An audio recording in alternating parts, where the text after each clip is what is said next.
Good evening, guys. Welcome back to Market Analysis. So today let's look at the PAR 2 evaluation in continuation to our earlier video, which is Nifty Metals deep dive. Let's get in. So the rising retail participation.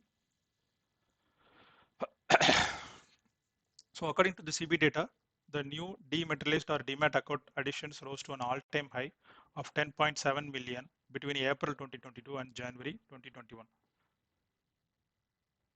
So the delivery volumes at brokerage have seen an upside that suggests that most investors are buying stocks to hold it and not buying and selling. So these new to market investors are referred as Robinhood traders, and this debate is going on in many forums. But what I see personally is like these are not Robinhood traders who just buy and sell, and they are buying the stocks and holding it with the appropriate knowledge.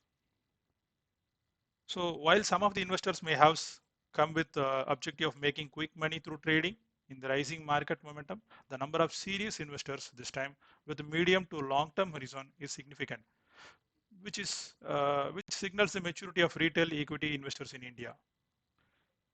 So, but they have to stick to certain ground rules like paper trading, fine-tune stock investing strategy before committing money, and using the stop loss option and keeping them always stay informed.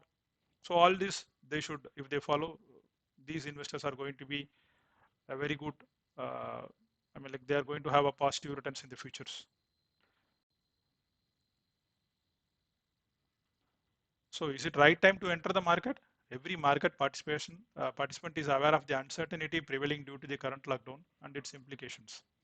Many investors have same old questions whether to enter the market at current valuations or will there be any further downfall and can we continue holding or book profits. So they are confused how to select the best and how to exclude the worst. So investors use various parameters to gauge the performance of a company. Among these, price to earnings ratio, price to book value, etc. are important indicators. However, market cap to sales ratio can also be considered important for buying shares. A price to sales ratio helps identify a company that may be either undervalued or overvalued when compared to its share price in the market. So investment experts depend heavily on price to sales ratio because revenue data typically is more difficult to manipulate or modify than a firm's net income or book value. So investors want the truth, whether good or bad. Sales to price ratios identify a company's strength without considering operating expenses. So let's look at what is price to sales ratio. So price to sales ratio was developed by stock market expert Kenneth L. Fisher.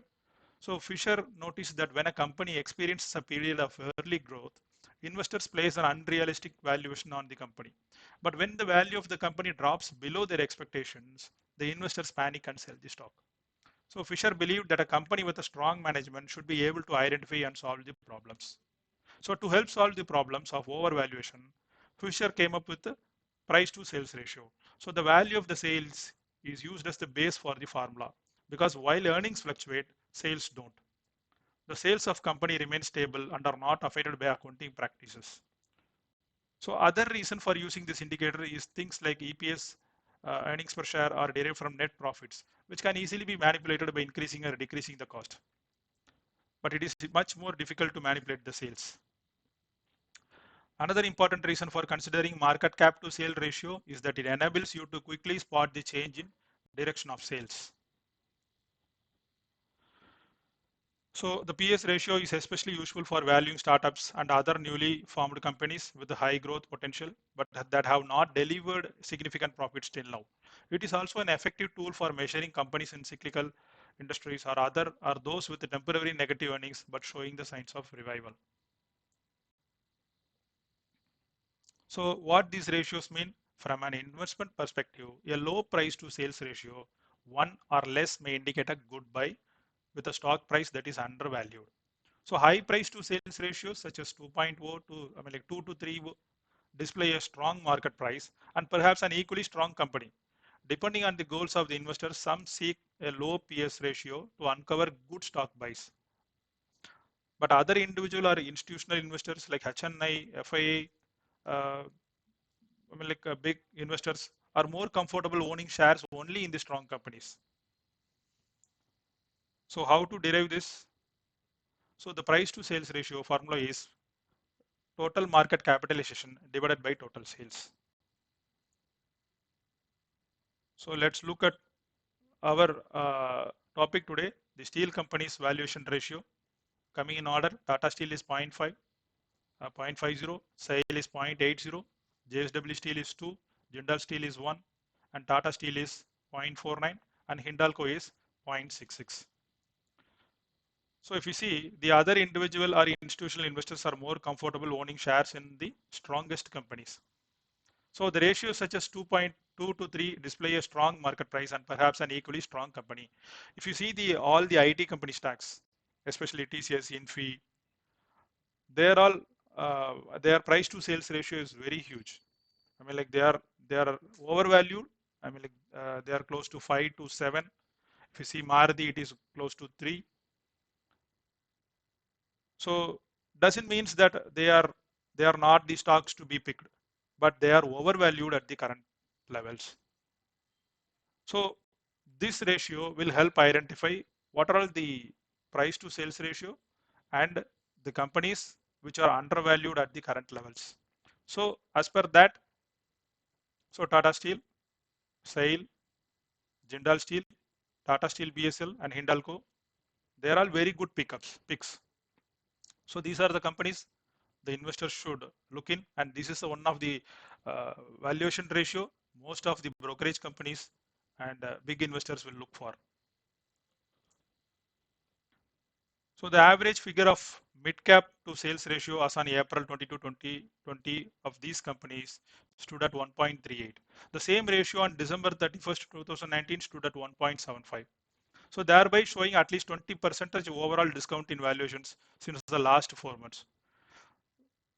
On stock specific basis, this ratio further helps in spotting the correct opportunity. So you should note this word, it is giving the correct opportunity. TCS is currently trading at market cap sales to ratio of 4.23, which lowers from 5.23 at the end of quarter, last year 2020. So after its stable performance in 2020, such valuation shows good entry point. So when the valuation, the sales to ratio reduces from the previous one, so that is a good entry point for the investors. Further, the data also shows that FMCG companies trade at a much higher valuation than that of their sales. Like Hindustan Lever, Dabur India, and Imami get up to 8 times more valuations in comparison to their sales. So this give a fair value, fair idea to understand what this valuation ratio helps in picking the right stocks. So the long-term investors, the investors who are in the industry through many cyclicals for continuously for more than 5 years, 10 years, they would know this valuation ratios and all. But this is specifically for the new age investors who are getting in. So they should understand this valuation ratio so that this will give a strong conviction to enter into the market or conviction to hold the stocks which they are currently holding. So hope this helps you. So let's continue with the let's continue with the new session next time with the new content. If you like this content and if you found this is helpful, please like and subscribe. Or if you have any contrary thoughts or if you have any suggestions, please post on our comment section. Thanks, guys.